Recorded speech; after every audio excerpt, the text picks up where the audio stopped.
People even believed this, that there'll be some science in the body, and they burnt Trishul in their back, on the forehead, see this just appeared.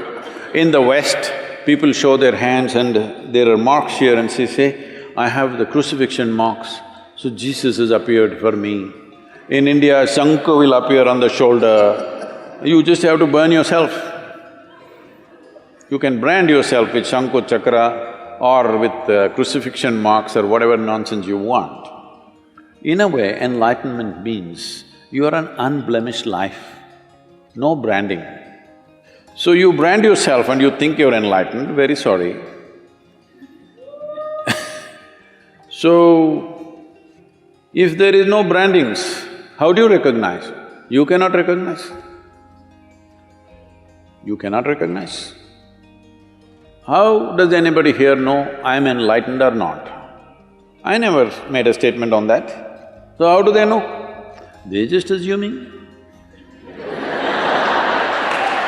Yes. See, you go and sit in front of your kindergarten teacher. Do you know how knowledgeable he or she is? No. But that he or she knows ABC, you do not know, so you sit.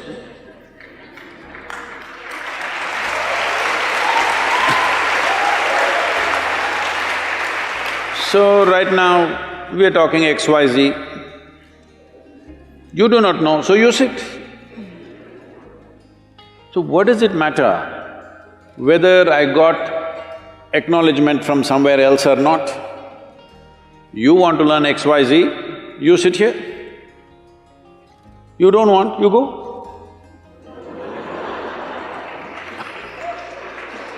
So,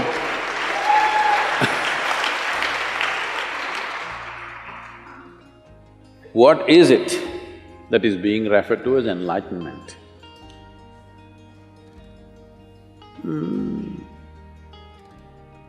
You know, there's something called as daybreak.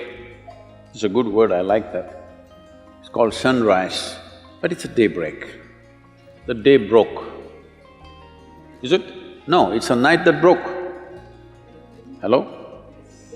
The day broke or the night broke? Night broke. Night means what in our perception? Darkness.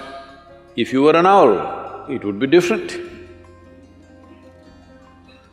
In your perception, night means uncomfortable because dark. Your visual apparatus are not comfortable in darkness. That's why we invented all these lights and this and that. Why? Because we are not comfortable when it's dark, because we don't know what is what. In light, we see things clearly. So if night broke, that means if clarity appeared, this is all sunrise is doing to you. You could not see, you were struggling, sun came, suddenly confidence. You know where to go, where not to go, what to step into, what not to step into. This is all enlightenment is.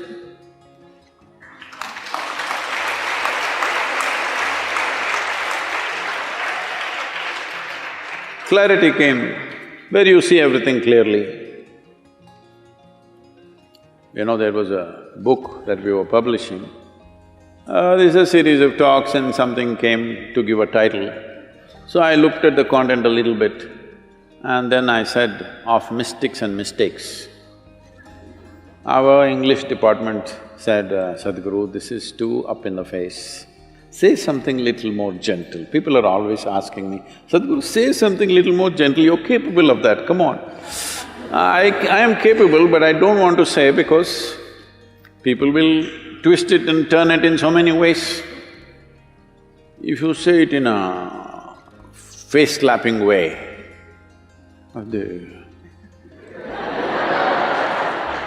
they don't meddle with it too much. So, I said of mystics and mistakes. What it means is, there are only two kinds of people, mystics and mistakes. If you see things just the way they are, people will label you as a mystic. So what are they? They're a mistake. They're making mistakes about perceiving basic aspects of life, that's all. Yes? Making mistakes about perception. Why they're making mistakes about perception? Their one hand is always dipped in their memory. This is why we say karma. They are mistaking memory for intelligence, that's all the mistake they have done. Once you mistake memory for intelligence, then you're messed up. If you have some memory about something that other people do not know, you look like scholarly. See, people read 10 books and they become scholars. People just read one book and they become religious. Just one book. How come it qualifies you to become a representative of God? If you read more than one book, then you cannot be, isn't it? You just have to read only one book. So, this is mistaking memory for intelligence. Our entire education system is just this rubbish, mistaking memory for intelligence. If you mistake memory for intelligence, we call you a karma case. You're a karma case because you live out of your memory, not out of your intelligence. If you live out of your intelligence absolutely, without getting your memory and intelligence mixed up, then people say, oh, he's enlightened. Because whatever you bring it in front of him, he'll look at it and say, this is what it is. Simply because he doesn't mix up memory and intelligence, that's all. As simple as it seems, everything that you are right now is memory. You're a man or a woman, this is memory. Not memory means just conscious memory in your head.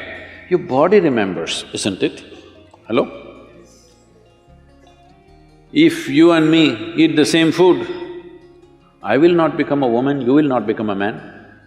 The same food goes into me and becomes a man, the same food goes into you and becomes a woman.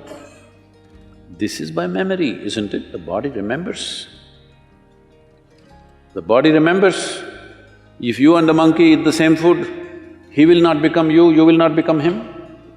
Because the body remembers. There's evolutionary memory, genetic memory, elemental memory, atomic memory, conscious, unconscious levels of memory, articulate and inarticulate levels of memory. Who you are itself is memory. So if your intelligence has to be free from memory, that means you're free from yourself. That's all.